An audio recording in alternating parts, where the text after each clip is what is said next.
Beleza? Prazer em estar aqui novamente nesse trabalho, aqui aonde nós vamos executar nesse instante mais um trabalho de orientação, de esclarecimento para todos nós. Hoje, especialmente, nós estaremos falando sobre os melindres. Os melindres na casa espírita ou no centro espírita, que é a mesma coisa.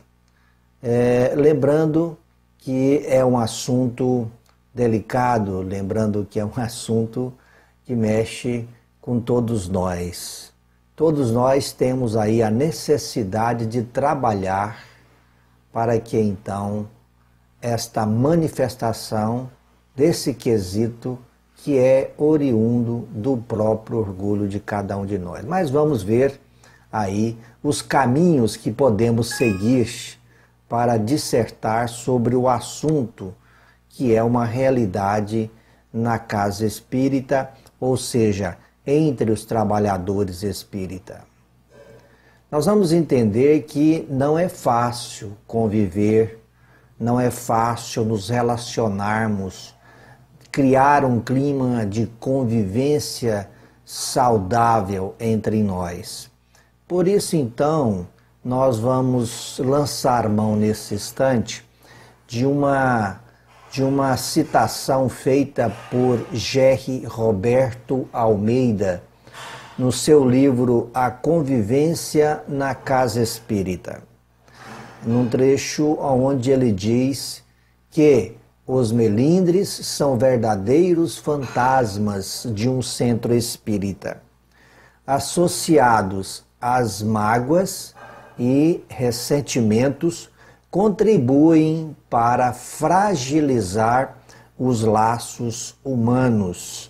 Vejam bem, nosso querido irmão Gerry, ele fala e comprova para nós, afirma dizendo que exatamente os melindres realmente são aí uns fantasmas, ou nos assombra, atrapalhando nos relacionamentos internos, o interrelacionamento ali dentro do trabalho na casa espírita. Até porque quando se associa as mágoas, quando se associa esta postura aos ressentimentos, ainda mais ainda se fortalece, se evidencia a presença da manifestação deste melindre.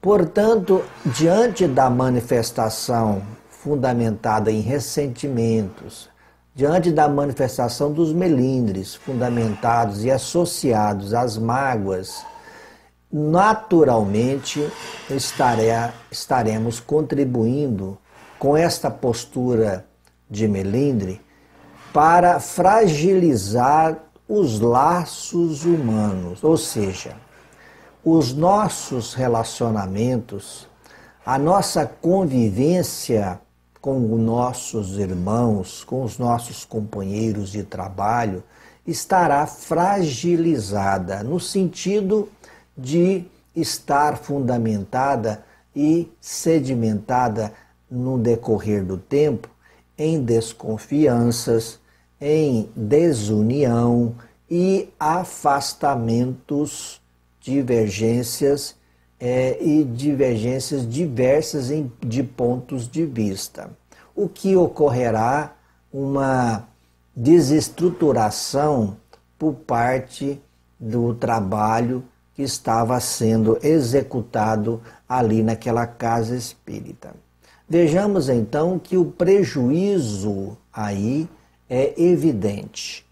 Pelo menos a longo prazo, esse prejuízo vai se infiltrando lentamente e se concretizando a nível de futuro, porque o orgulho prejudica, destrói e contribui para então a fragilização dos nossos laços uns com os outros. Mas ainda vamos lembrar que o melindre significa uma pessoa tomada do melindre é aquela pessoa que tem a facilidade de se magoar, não é mesmo? Porque o melindroso é aquela pessoa que realmente se magoa fácil. Ele tem aquela capacidade de se amuar, né? Na sua suscetibilidade.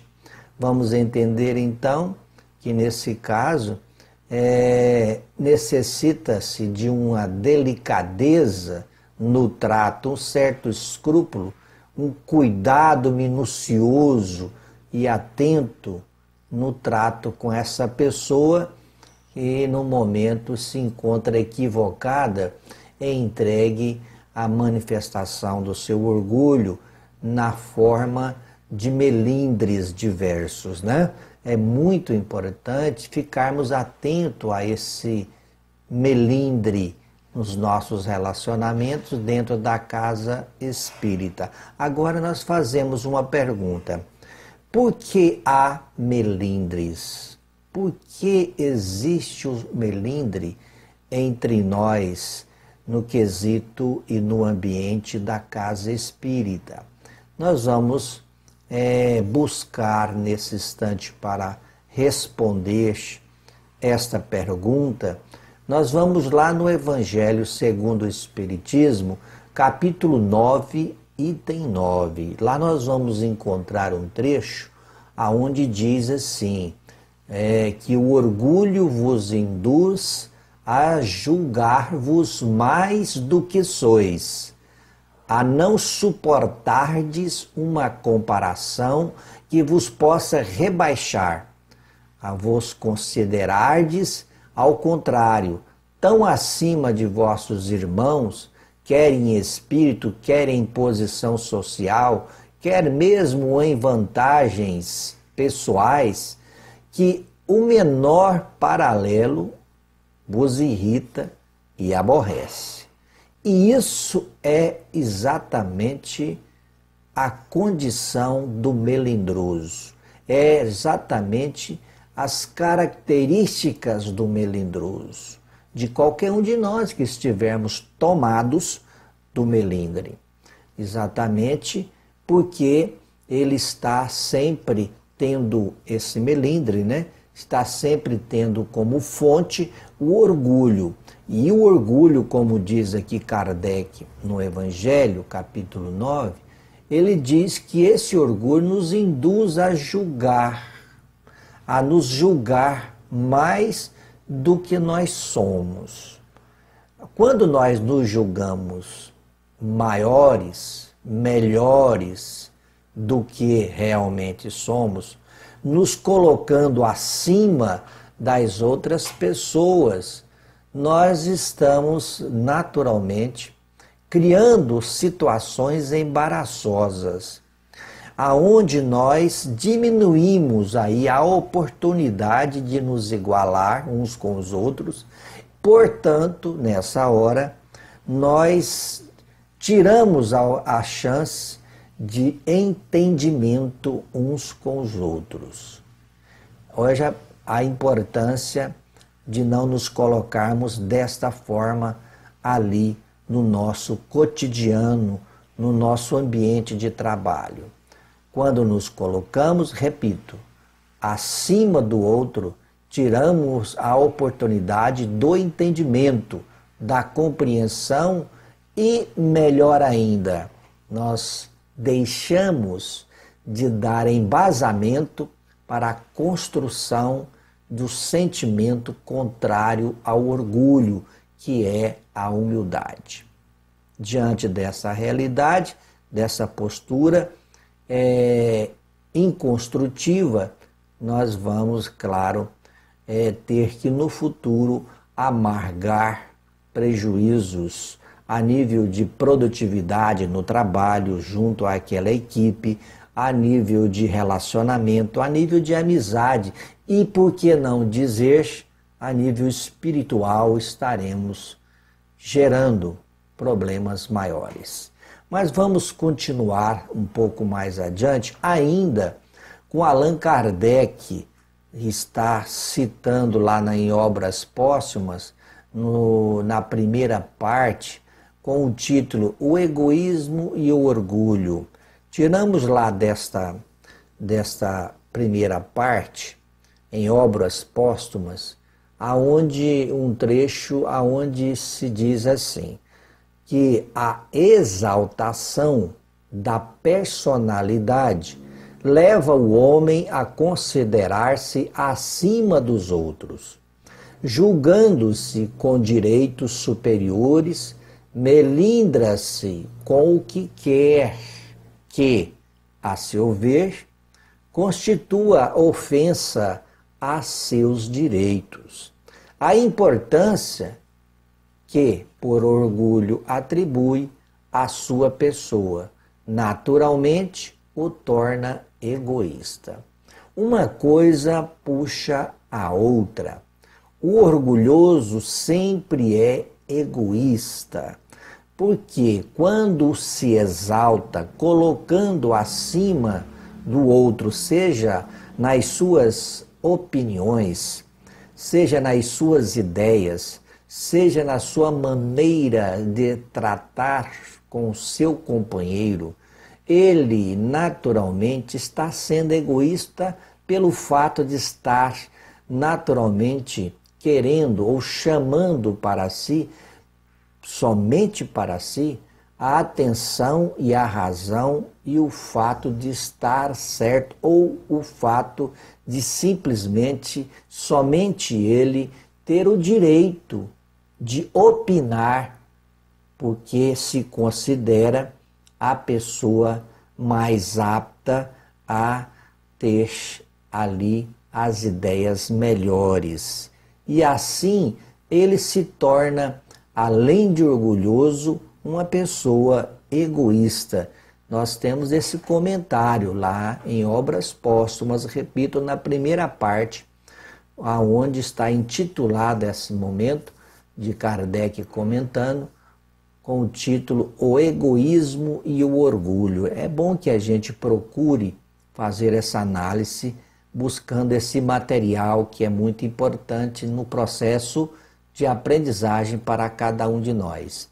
E nós vamos ainda com Kardec, é claro, porque nós não podemos deixar de caminhar com a base, né? Para que então a gente consiga falar e citar com dignidade, respeito e acertos devidos. Então, por que não caminhar com Allan Kardec? Porque o espírita, com certeza, deve começar pela base. E a construção de qualquer casa, como nós sabemos, figurativamente falando, ela começa pelo alicerce. Kardec é o alicerce na construção de nossos conhecimentos espiritistas.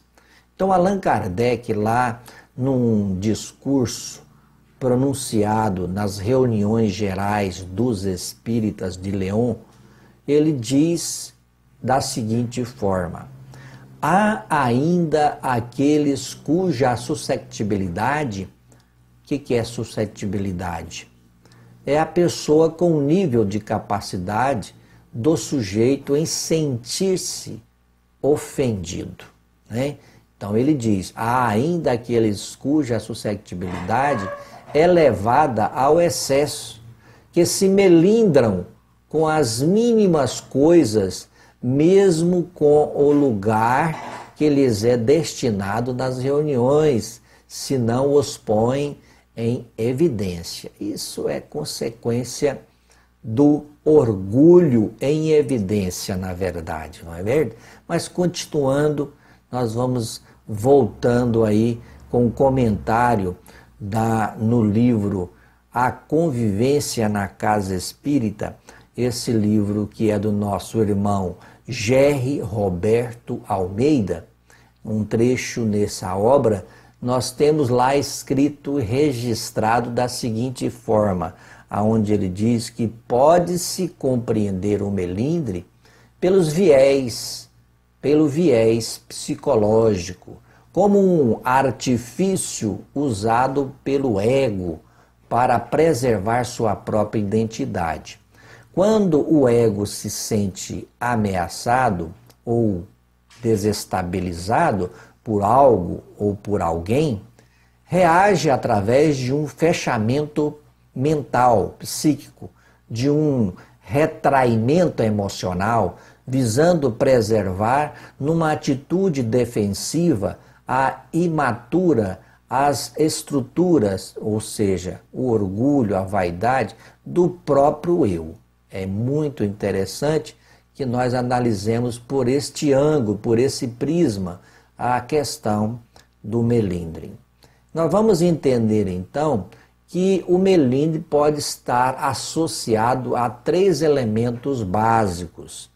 Vejamos, o melindre, por exemplo, pode estar associado ao orgulho ferido ou pode estar associado também à insegurança pessoal e também, em terceiro ponto, associado à baixa autoestima. Essa análise desses 3 pontos é colocada aqui com a intenção de não julgarmos. Não é a intenção de julgarmos, mas de observarmos, assim nos capacitando para enxergar no nosso irmão a sua deficiência, a fim de que então possamos nos perguntar em que podemos ser útil para aquele irmão nessa condição.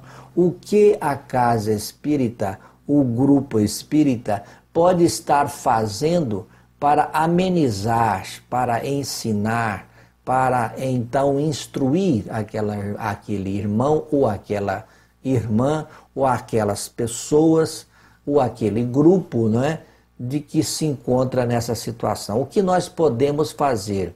Nos colocar à disposição, raciocinando no Evangelho de Jesus, aonde nós vamos ter que encontrar formas corretas, fundamentadas nesses ensinamentos do próprio Mestre Jesus, a fim de que nós possamos ser uma mão de luz, mãos de luz para aquela pessoa, para direcioná-lo a fim de que ele possa amanhã ou depois abandonar essas posturas e diminuir em si próprio, como nós todos temos essa necessidade de diminuir em si próprio a ação, a manifestação do próprio orgulho e do egoísmo. Sermos úteis, eis aí a importância. E se todos estamos juntos na mesma casa espírita, não é por acaso, é porque existe a necessidade de nos ajudar, por exemplo, nos tolerando, nos ajudando, confiando cada vez mais uns aos outros, o apoio e o empenho em se ajudarem. Aí está a importância de estarmos então dizendo, vivendo em família, para que então a compreensão seja construída. Se porventura ela não existe, é porque precisa ser construída. Se porventura não existe a tolerância, é porque precisa se construir a tolerância.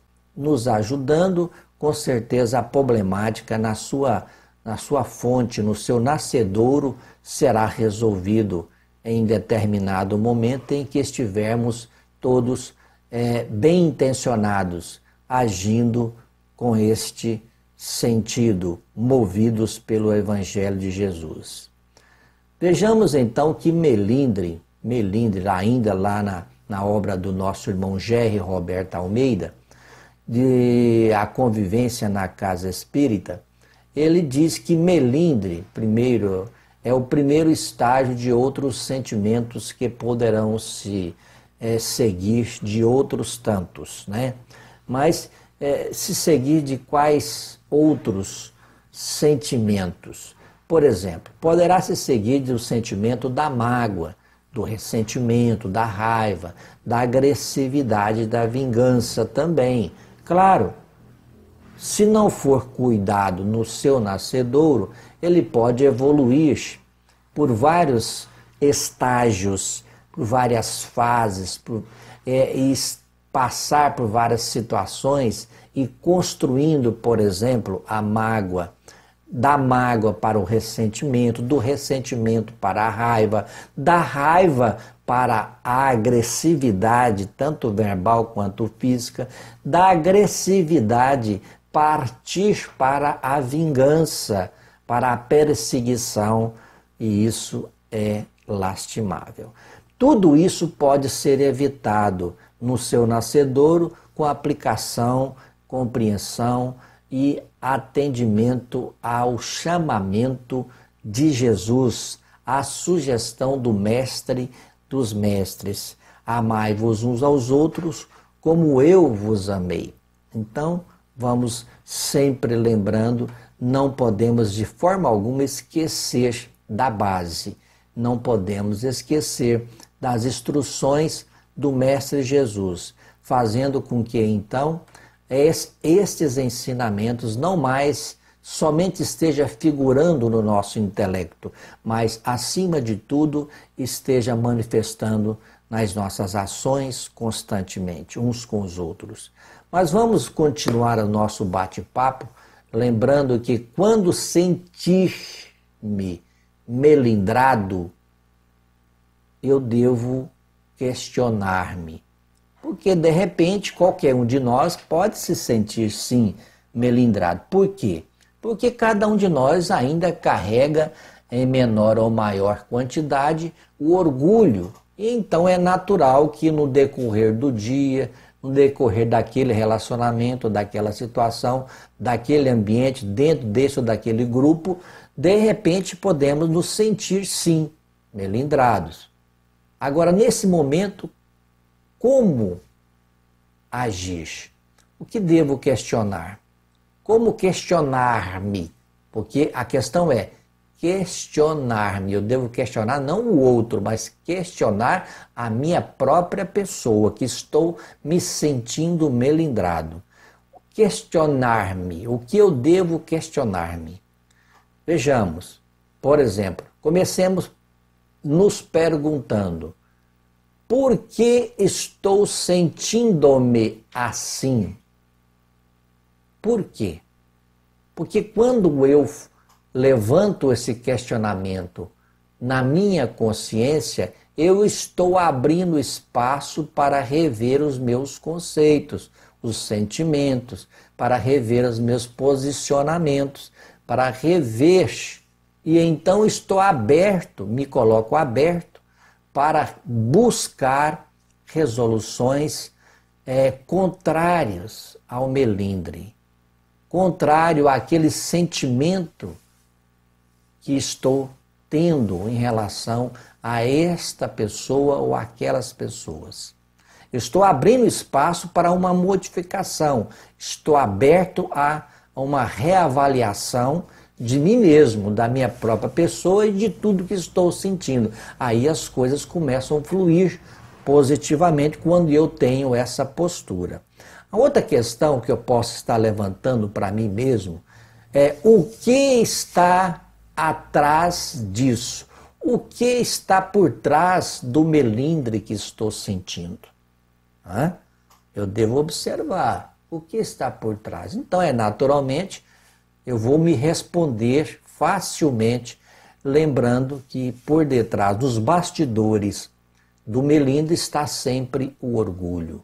Lembrando e observando que o orgulho está nos bastidores daquele melindre que eu estou sentindo, eu vou tomar providência como espírita, já que estou no grupo espírita, eu vou buscar as providências, observando, relembrando, estudando, reavaliando novamente, fazendo uma reflexão em torno do próprio Cristo, dos ensinamentos e do corpo doutrinário espiritista, que eu assim faço parte, do conhecimento das obras básicas, que eu assim já tenho, e nas obras idôneas eu vou buscar também o respaldo necessário para que eu consiga domar aquelas más inclinações que naturalmente todos nós temos.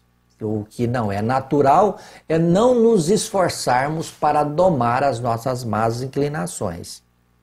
O que é normal é nós trabalharmos para domar, porque reconhece o verdadeiro espírita no esforço que ele faz para domar as suas más inclinações. E isso é uma postura de autoconscientização, de alto amor e também de alta ajuda. Quando nos ajudamos, nos amamos. Quando nos amamos, nos capacitamos para amar também e melhor ajudar o próximo. É importante também que nós lembremos que há determinadas contingências que podem tornar a pessoa mais propícia ao melindre. Nós precisamos estar atentos para essas contingências, para esses momentos propícios de se fazer manifestante o melindre. Então vamos ficar atentos. Mas quais seriam esses momentos, essas contingências propícias ao melindre? Por exemplo, vamos citar aí o estresse, né? Vamos também citar a separação, às vezes um momento de muito estresse, mas também gerado por uma separação conjugal. A desestabilidade emocional está aflorada. Problemas familiares diversos, desemprego às vezes, a experiência de uma frustração diante de um negócio que se fez e esperava uma expectativa de sucesso e de repente aquilo não deu certo, a frustração de um relacionamento que não deu certo, a frustração de um negócio que não deu certo. Tudo isso são momentos propícios para que o melindre, para que o orgulho se manifeste, gerando consequências diversas que nós realmente sabemos ser terríveis, bastante destrutivas para cada um de nós, inclusive destrutivas de oportunidades da felicidade, de nós sermos felizes realmente, não é? Muito bem, a gente continua ainda com Jair Roberto Almeida, lá no livro A Convivência na Casa Espírita, onde ele diz que o fortalecimento emocional e espiritual é imperativo para o enfrentamento de tais desafios. O melindre e seus derivados, quando não administrados, significam a negação do próprio sujeito, enquanto ser que possui responsabilidade por sua evolução.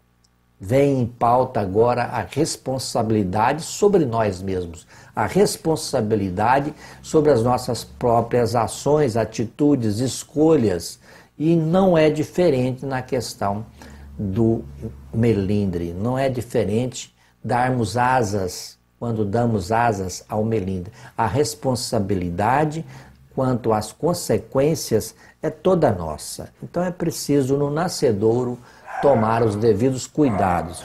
Orai e vigiai, nunca é demais, citado pelo nosso Mestre Jesus, não é mesmo? Alírio, agora nós vamos ao nosso irmão Alírio Siqueira Filho, aonde lá na sua obra Modelos de Liderança, autotransformação, trabalho e autotransformação, está lá na página 83 desse livro. Ele tem um trecho lá que diz assim, que muitos são os convidados para o trabalho com Jesus, contudo poucos são os escolhidos, porque são poucos realmente os servidores fiéis que permanecem no trabalho, colocando a tarefa em primeiro lugar e não o seu ego.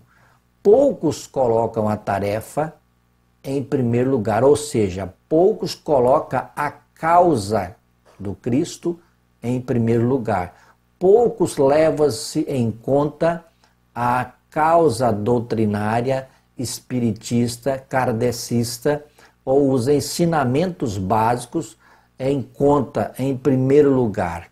Mas se em primeiro lugar, na maioria das vezes, se coloca o seu ego, o seu personalismo, as suas ideias, o seu achismo.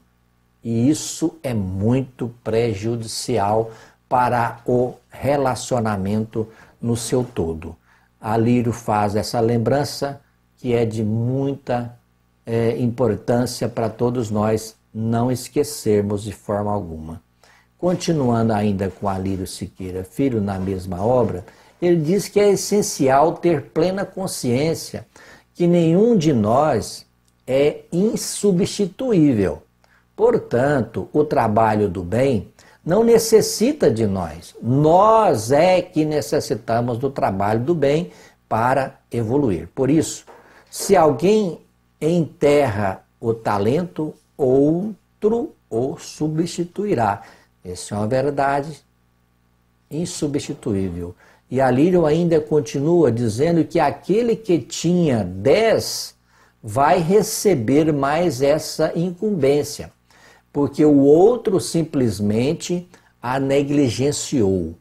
A oportunidade que era dele não é usada, então ele não se aprimora, enquanto o servo diligente vai ter as oportunidades ampliadas, porque em vez de 10, vai administrar 11 talentos. Olha aí o quanto é importante estas instruções. Portanto, também lembramos, aí por que não lembrar, da árdua tarefa dos dirigentes e coordenadores espiritistas. Oremos por estes, oremos por aqueles mediadores, coordenadores, que são mediadores de conflitos, que têm que ser mediadores de conflitos dentro da casa espírita. Que o Pai Criador, por intermédio dos seus emissários, consiga, é claro, gerar para estes, para os coordenadores, para dirigentes de grupos espíritas, a condição, a sensibilidade necessária, o equilíbrio necessário no trato com estas situações que ainda, é claro, existem no nosso meio. Queridos irmãos, eu agradeço profundamente a presença de vocês. Agradeço profundamente a Deus pela oportunidade que nos foi dada de trocar aí estas ideias nesse momento, em torno desse assunto necessário, importante para todos nós, inclusive para a minha pessoa, porque também nós estamos no mesmo barco no que diz respeito ao quesito da necessidade no campo da evolução. Muita paz, que Jesus Cristo abençoe a todos nós, amparando-nos, iluminando os nossos passos agora e sempre.